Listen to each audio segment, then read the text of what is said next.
So here we are in Genesis chapter 12, 13, and 14. If you have been with us at all, you know that we are in a series really for most of 2022 as we're journeying through the book of Genesis. Here we are in part 2.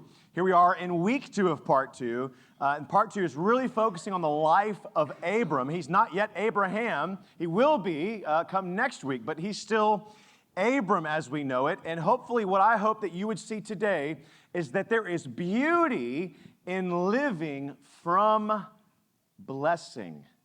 Living from a place of blessing. We're going to break out for us in 3 different stories that Abram just is living, what it looks like to live for blessing, what it looks like to live from blessing, and then we're going to break down what it means to live with blessing.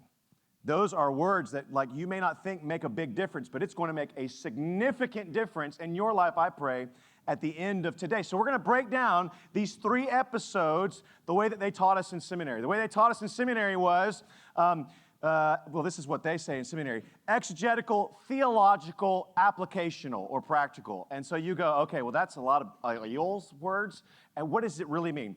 Then, always, now. Just think about it, TAN. Like, this is how we break down sermons every week, is what did it mean for them then? What was true then? What's true always? What's true now? We're going to do that 3 times in 3 of these episodes when we talk about living for faith, for blessing, from blessing, and with blessing. Why this idea of blessing? Well, if you remember last week, we saw God's posture in Genesis 12, the last part of 2, the first part of verse 3, and it said, I will bless you and make your name great, so that you will be a blessing. I will bless those who bless you, and him who dishonors you, I will curse. To find a God that has a disposition of blessing and not payment or recompense should blow your mind. It would have blown their mind. It should blow our minds as well. I don't know how many conversations you have with lost people or with just nominal believers, people that are in a church but don't follow Jesus. Those are 2 different things, by the way. I don't know how many conversations you have with people that just simply don't acknowledge the truth of Jesus and the significance of Christianity. But a lot of times it just everything kind of comes to the same level where Christianity is just the same as everybody else. You think you have the truth, they also think they have the truth. You think you have the way, they also say that they have the way. So really, what's the difference anyways? After all, it's just a bunch of moral good lessons. It is not a bunch of moral good lessons. Not just a bunch of moral good lessons. And we'll work through some morality through all this, but ultimately we're going to hopefully, the scriptures will point us to King Jesus. Ultimately, that's what sets us apart from everything else, is that our God, as Moses would write throughout Genesis 1 all the way through the end, that our God is the one that reigns above high and supreme over all. That's our hope, and that's really the revolutionary message of this God who blesses, has a posture to bless people. I want us to think about that as we go through this today. I don't know about you, but it has been said that my generation, Gen X, I know this is like the random, generation in between generations. But Gen X, right? Generation X, which has not been made a whole lot of here recently, but it has been said that Generation X is a generation without fathers. It's a generation, especially of fathers, who did not bless us. And so if you're millennial, you're right there. If you're Gen Z, hopefully Gen X is trying to correct some things. But like that's kind of where we were and where we were growing up, right? We didn't have fathers. They chose their own way, and a generation did not bless their children. Instead, they got caught up in following the American dream, pursuit of happiness, right? And all of a sudden, we are left then with, and I don't know if you felt this way, kind of figuring it out on your own. You start to, what does it mean to be a parent? I don't know. What does it mean to be married? I don't know. I didn't see that. What does it mean to bless your children? I have no clue. Got to figure it out on the fly, though, because there's a lack of generational blessing. They got caught up in chasing something else. I don't know about you, but I like to watch Wheel of Fortune, as I've said before. And on Wheel of Fortune, they have Jimmy Buffett Week. Have you seen this on Wheel of Fortune? Jimmy Buffett Week is it's usually all a little bit the baby boomer generation. Those are the contestants on Margaritaville Week. And so the baby boomers, why is it appealing to them? Because they could land on a space where they could win a house in Margaritaville. And what is Margaritaville? But it's in Florida. Of course it is. It's where you want to retire. And they have events and activities. It's the Del Webb on steroids in Florida if you want it. Because that's the American dream. That's what we're selling people. You just keep playing in adolescence until you die. But there's something greater to be had, as Psalm 145 absolutely states, that would we be a people as we grow old. I mean, last week I told y'all, we're the older people in our church. You're it. I'm it.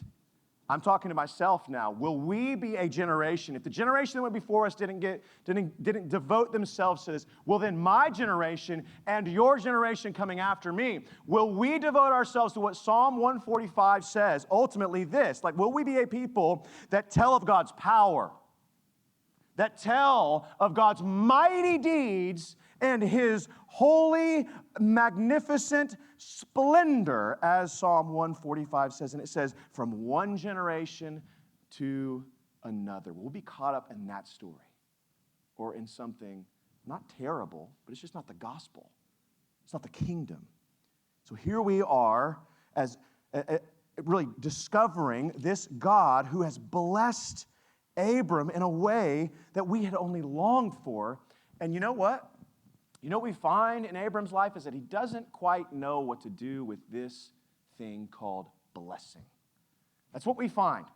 And so all of a sudden you see in Abram's first episode a man who is living to manipulate, to live for God's blessing. It's something that he has been pronounced on him, but it hasn't really settled into his soul yet. And so he is presented with this problem. That there's a famine in the land in Genesis 12:10, right? And it was a severe famine. Moses, the writer of Genesis, is trying to tell us, man, he had to go. And yet, did he? What we're going to find out is that God never told him to leave the promised land. He had given him the promised land, and yet he ventures outside of that space and goes down to Egypt. And when he goes to Egypt, he comes up with this crazy concoction of a plan. And if you're married and you get away with this, we need to talk about marriage counseling, ultimately. I mean, that's what it comes down to. But Abram goes into Egypt and he says, hey, babe, you are fine. Let's just put it down, okay? You hot, you are my jam.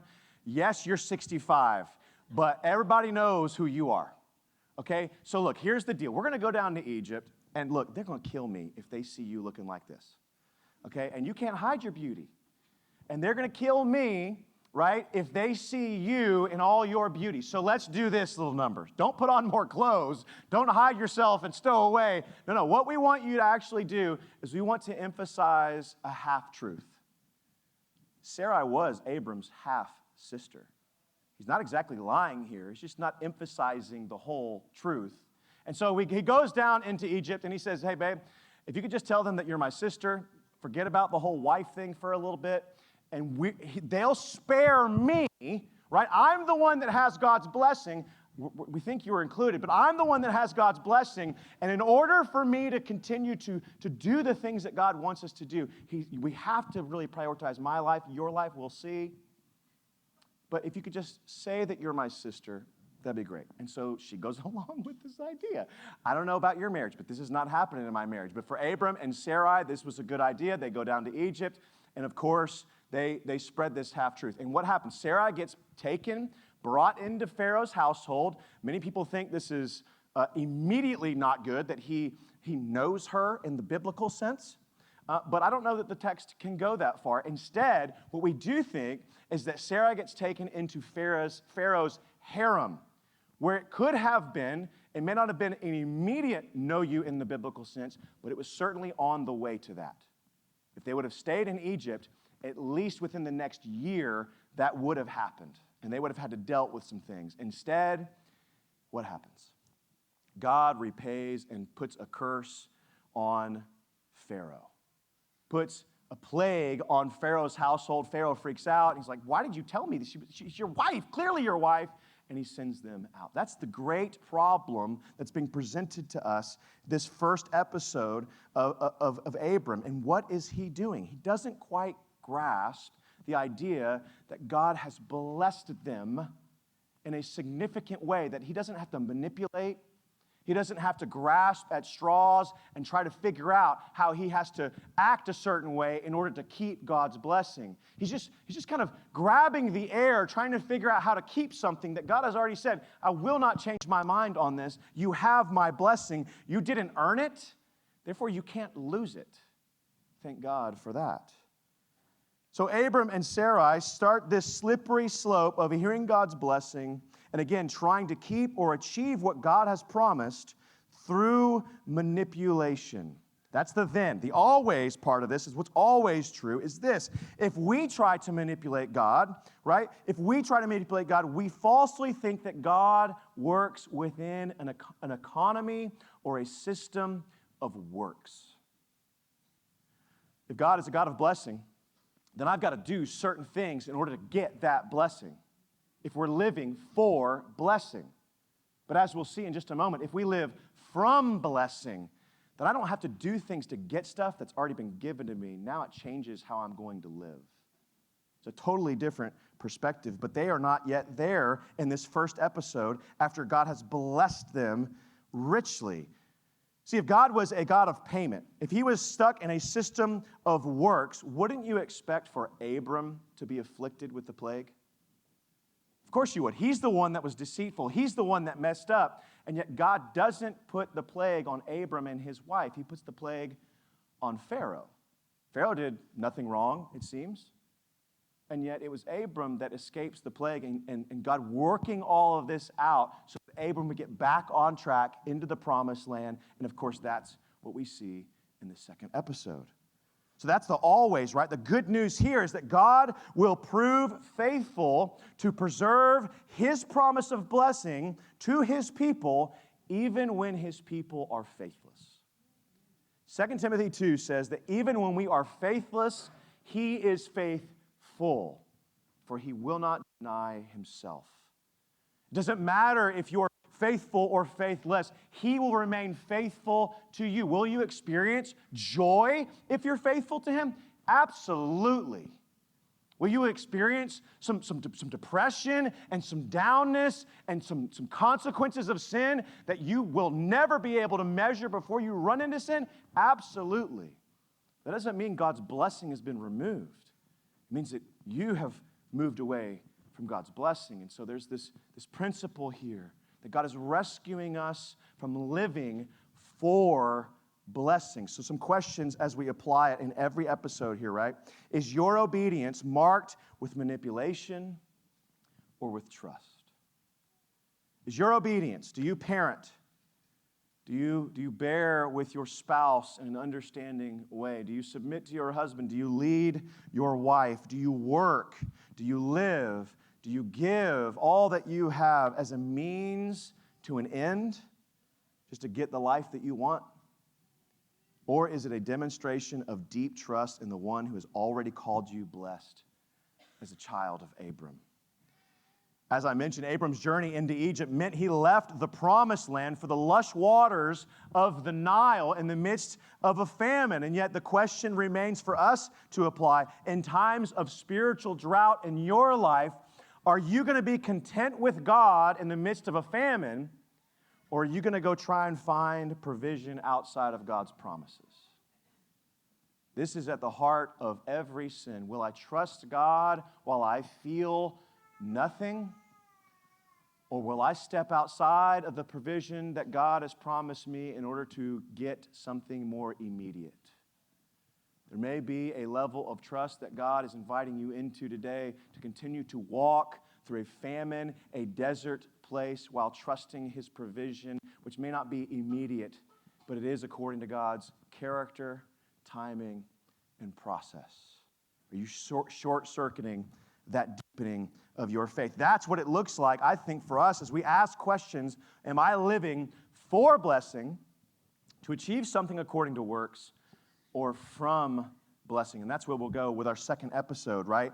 Living from blessing is far more beautiful. If you found it in Genesis chapter 13 now, where Abram and Lot are kicked out of Egypt, they are then given all sorts of riches, whether it be female servants or male servants, donkeys and camels, all sorts of things. And don't start to think that that doesn't matter.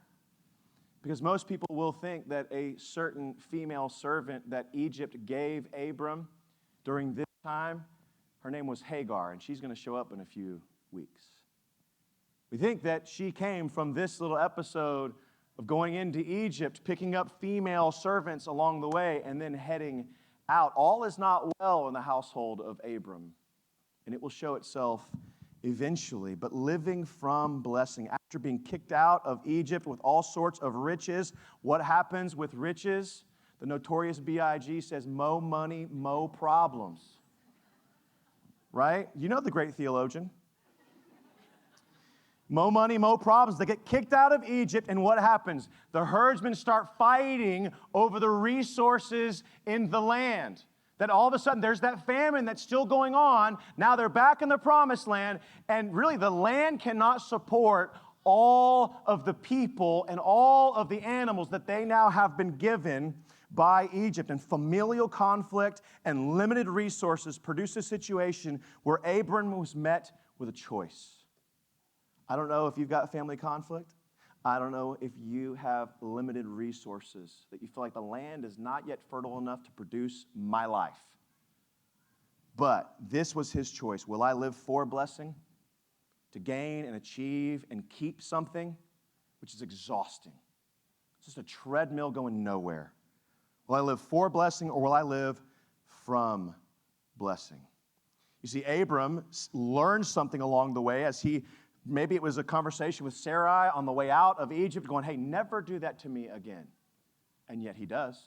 We'll keep reading in the scriptures. But Abram is the true father of our faith for a reason. Yes, he failed along the way, and so we'll get challenged or we'll get encouraged by that, but he eventually starts to figure some things out, doesn't he? Right here in this second episode, we see that Abram could have manipulated the situation. But something happened in him, and he no longer tries to control the outcome, and instead he has a deeper trust now, living from a point in a position of blessing and going, hey, you know what? The land can't hold both of us, Lot. So look, here's the deal. Why don't you pick your first choice of the land? If you want the promised land, it's yours. Everything to the left, you can have. You can look out to the right, and you can have that too. I submit to you, Lot. That is a position and a posture that is far different than the first part of this sermon. He was there, he was manipulating, he was trying to figure out the end game. He was moving chess pieces on the board, and now all of a sudden, the chess pieces are laid over. He has surrendered to God's blessing and his will, and he says, Lot, you take whatever you think you need. And of course, Lot sees, he says he looks with his eyes. What does it say right here, right? He lifted up his eyes for the lush Jordan Valley, and he chose for himself, a.k.a. he could have cared less what Abram got. He chose for himself the lush valley of the Jordan because it looked beautiful to him. And Abram trusted God with his outcome, and God reiterated his blessing. If you read with me, Genesis 13, 14 through 18. Notice the wordplay here. As Lot looked up, right? He chose for himself. He saw it with his eyes. Now, God says this in Genesis 13, 14. The Lord said to Abram, after Lot had separated from him, now you lift up your eyes. Look from the place where you are northward, southward, eastward, and westward. For all the land that you see shall be yours, Simba. It's what it makes me think of. For all the land that you see, I will give to you and to your offspring forever. I will make your offspring as the dust of the earth, so that if one can count the dust of the earth, your offspring will also be counted. He's reiterating blessing here because now he's living from a different posture. Arise, walk through the length and the breadth of the land, for I will give it to you. So Abram moved his tent and came and settled the oaks of what did she say? How did you correctly pronounce it? I'm going to go with Mamre, which is not correct. I think that's from He-Man or something, which are at Hebron. And there he built an altar to the Lord, again, showing his worship and his dedication to his king.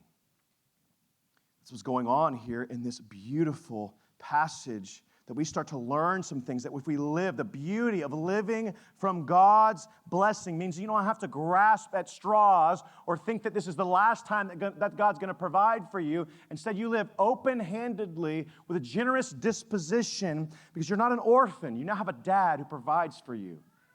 And he gives to you exactly what you need in exactly the right time. You see, Abram did not give in to the lie that God's blessing meant that he had to control the outcome anymore. Rather, he had a deeper trust that God has what he says he has and can do what he says he can do. He has what he says he has. Genesis 50 says that he owns all the cattle on 1,000 hills. He owns everything. Do you believe that in your life? Do you believe, truly believe in your life that God owns everything? That if you needed more, truly needed more, that your God, who is rich in mercy and has a disposition of blessing, would withhold it from you if it wasn't good for you? Therefore, if he is withholding from you, it must be good for you. Do we really believe that he truly owns everything? I'm going to tell you a story in my own life this week. If you're not a partner of our church, welcome to a partner-only meeting. I'm going to invite you in. We have been looking at land for somewhat, forever. But I've been having conversations with a landowner for about 4 years. And this week I got an email that was not awesome. And so I'm like, okay, Lord, I thought you were giving this to us, and maybe you're not. And maybe he is. I don't know. We'll just see. There's just complications, always complications. And so I don't know that I believed Genesis 50:10. For every beast of the forest is mine, the cattle on 1,000. I don't know that in those moments, just in my heart this week, that I believed that you own everything. And who cares who the owner is right now? Because we're just a steward of things for 80 years. And then someone else gets to steward it for the next 80 years. And then someone else, and someone else, and someone else. And by the second time that happens, they don't even remember your name. Unless you put it on a building somewhere. And even then, it's probably removed for the Fertitas. Like usually that's going to go. Because they're just buying everything. Oh, that's Fertitta Center now. Oh, that's the Fertitta Square. That's the Fertitta Tower. We're going to Fertitta everything. Right? Because riches do that to us. But I don't know that I would just bought into and have believed wholeheartedly that God owns everything. I want to start manipulating. I want to start living for an end instead of living from a posture that, man, God, if you're sovereign. Do I trust you? I don't know. Do I trust you? So maybe God has some other plans that are yet to be revealed. In his infinite wisdom, he may be protecting us. And I don't know if I'm okay with that. Or let my plan work out. Maybe I'm alone. Proverbs 21:1 says, the king's heart is a stream of water in the hand of the Lord. He turns it wherever he wills. So not only does he own everything, but he can work and move whoever's heart needs to be moved like a stream. Including mine, including whatever landowner you have, including whatever boss that you have, including whatever authority that you have to submit to, that you go, which might be me, I don't know. But do we have that kind of trust? That he owns everything and controls everything. Abram is starting to develop this posture of living from blessing. And so I would ask again, then, always, and now. Our applicational questions here. Do you find yourself grasping at possessions? Do you find yourself hovering over your children even though they're like 15? Do you find yourself just kind of making sure that everything happens just the way they are, with the promise of a new career, with the promise of even acceptance with your God? You see, then we become graspers and clingers. We possess things like orphans. No, you can't have any. Instead of living open-handed, trusting our Father's provision for us in his time according to however much he wants. And instead, if we grasp, if we cling, if we start living for blessing, we will panic when what we have is threatened instead of allowing that threat to deepen our faith in our God. Abram's second episode here is a great example of living from the blessing that God has given us, showing us that we are possessors of no thing, only sacrificial and faithful stewards for a limited amount of time until it gets passed on to someone else.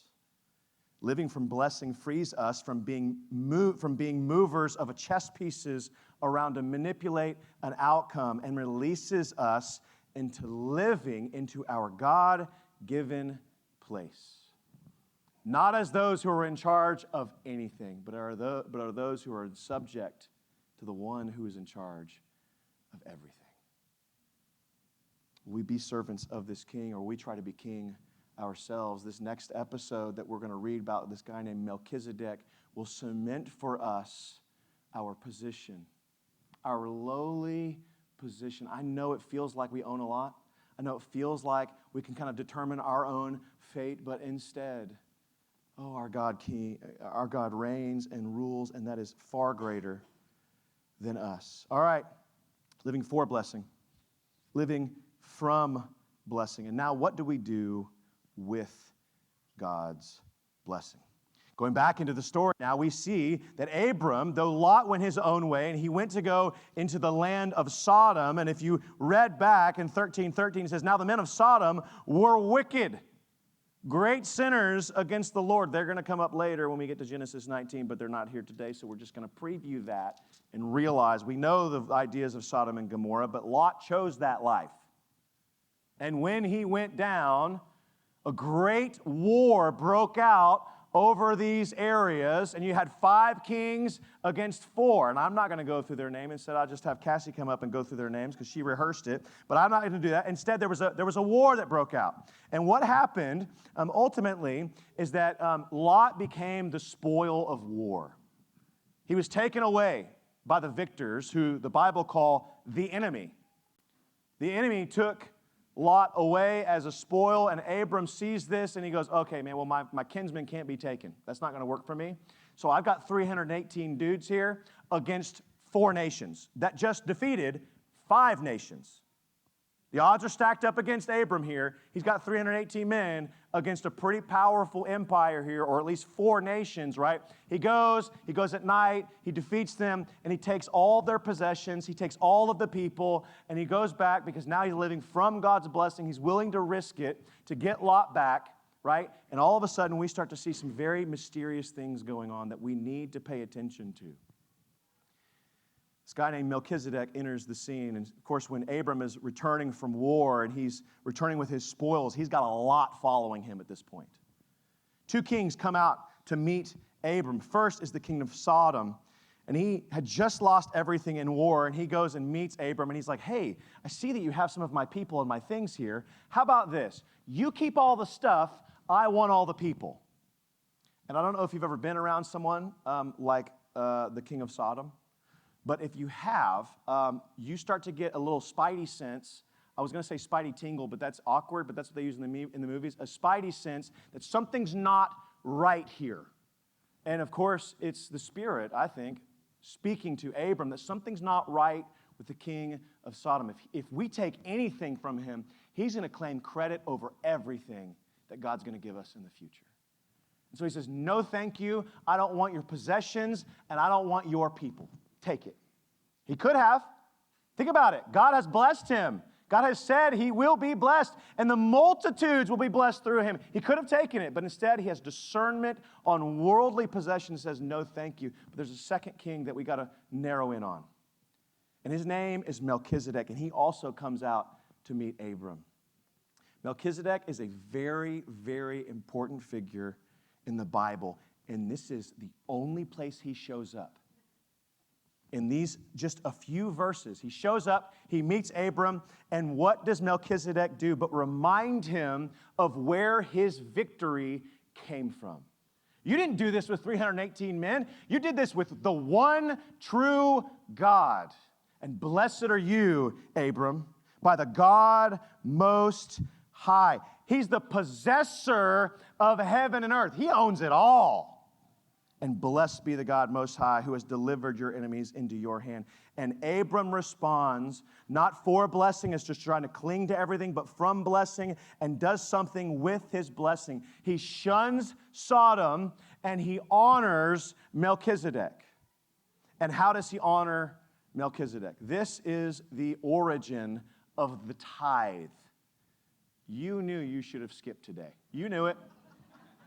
You knew it. You knew when you woke up, you're like, I'm skipping today. And then the Holy Spirit was like, no, man, you need to go here. And we're going to end on tithing. No, but it is included. This is the origin.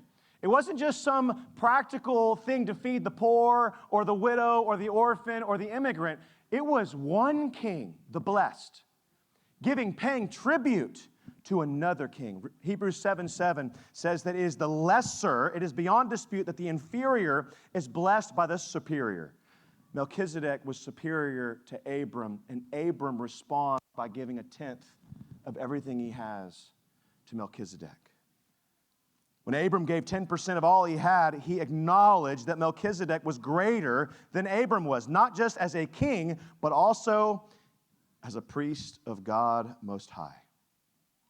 Abram sets the tone then for us that it is proper, right, and normative to bless those who bless you with what God has given you to steward, not own.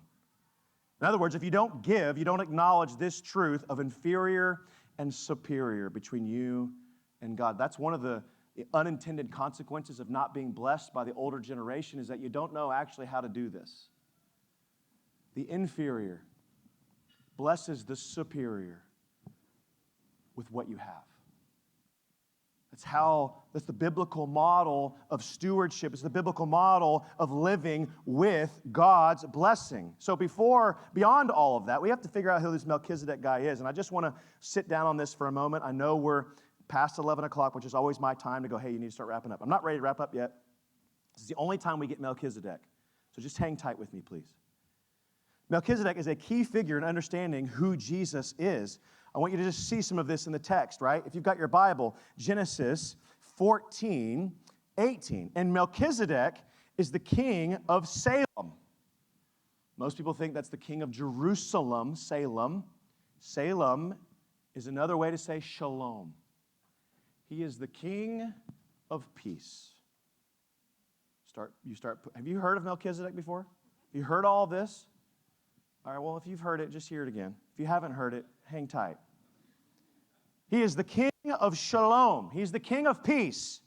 He is a priest, king and priest. He is the priest of God Most High. Before there were any priests here, he comes out of nowhere. His name means king of righteousness. Melech and Zedek, king of righteousness. This is all in Hebrews 7, by the way. I'm not making this up. He blesses Abram with a royal feast symbolized with bread and wine. David in Psalm 110 calls Melchizedek his Lord and says that the Lord who sits at the right hand of the Lord, Father, will be a priest in the order of Melchizedek.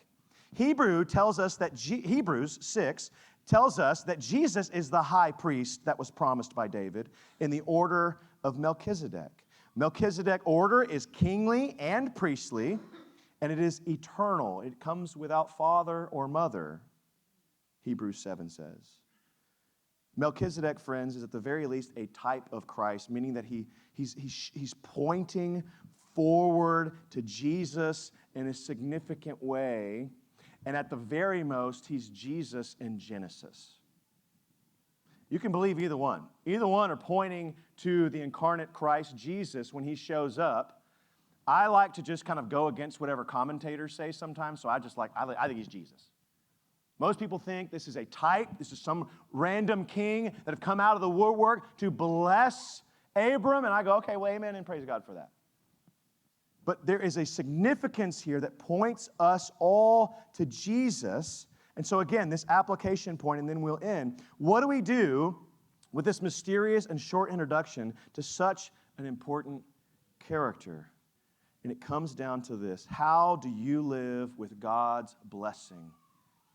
Material blessing and spiritual blessing. Look at the material goods, right, that he's given you. What you have been given, will you sacrificially steward? Abram gave 10% to God's representative as a way to honor him for his protection, from in Egypt, for his provision with Lot, and his potency in war. And I wonder, how do you honor God with what you have for how he has protected and provided and shown his power in your life? Have you given into the lie that there's actually no hierarchy anymore? That everything's just flat? Have we given into the lie that God is not far and high above everyone? And if we have believed that, how do we show that with our material possessions? And then if I could go a little bit step further and go into your spiritual life, that's really what we're here about. What you have, friends, in Jesus cannot be lost. What you have, the amount of love and kindness and goodness that God has given you cannot be lost. So don't hang on to it in the moments of risk where you need to bless somebody else with your material possessions, not to mention your words. Don't hang tight in those moments. The Lord has brought you to that moment, in that moment, that you would risk it, perhaps sacrificially give in whatever way it may be, and that for you to be faithful. But I also want you to get to this point. You see, Abram discerned between achieving what God wanted, to be a blessed man, to have multitudes of children, and he discerned what it would do to do that through worldly means with the king of Sodom and through godly means, giving sacrificially to the king of Salem, Melchizedek. I heard a song this week that I haven't heard in some time. It's by Sheryl Crow, and I'm not going to sing it to you. So that we would all leave in a hurry. But if it makes you happy, then it can't be that bad. I've now dropped Notorious B.I.G. and Sheryl Crow. I am truly a product of Gen Z without a father, apparently. If it makes you happy, it can't be that bad. Friends, spiritually, we have broadened the tent too far spiritually. I'm talking to us now. I'm not talking to everybody else. I want the people of the Grove Church, whether it be here and now or online and later, to hear, don't broaden your theological tent too far out. Don't stretch the tent far beyond the boundaries that God has put right here and right now. And all of a sudden, you've let some people into your family and into your tent, and the voices of whatever podcast and whatever YouTube starts to speak into your life to start forming you spiritually that have no business forming you spiritually. It might be heresy. Abram discerned, this is no good. You got to get out of my life, king of Sodom. Do we have the same sort of discernment in us that 1 John 4 says that we must have as Christians? I'm just going to read it, and then we'll be almost done. Beloved, do not believe every spirit. Hey, everybody that smiles on TV may not be your best friend. We got to hear this now. It's seeping into our churches, and our church. It's on every commercial. I heard it 4 times last night. We cannot continue to let in every smiling face into the orthodoxy of Christianity. We must discern. Do not believe every spirit, but test the spirits to see whether they are from God, for many false prophets have gone out into the world. I know this is a heavy place to land, but it's on purpose. What will we do with what God has blessed us with spiritually, much less materially? Let us be a people that don't just go, oh, yeah, that's all good, man, bring it on in. No, let us be a people that discern the spirits. Let us be a people that follow in the line of Abram. Yes, we're going to fumble forward. That's what he did. If he's the father of our faith, we should be encouraged by the fact that even Abram fumbled through life. Get used to being disappointed by your spiritual leaders. It's right there on the pages.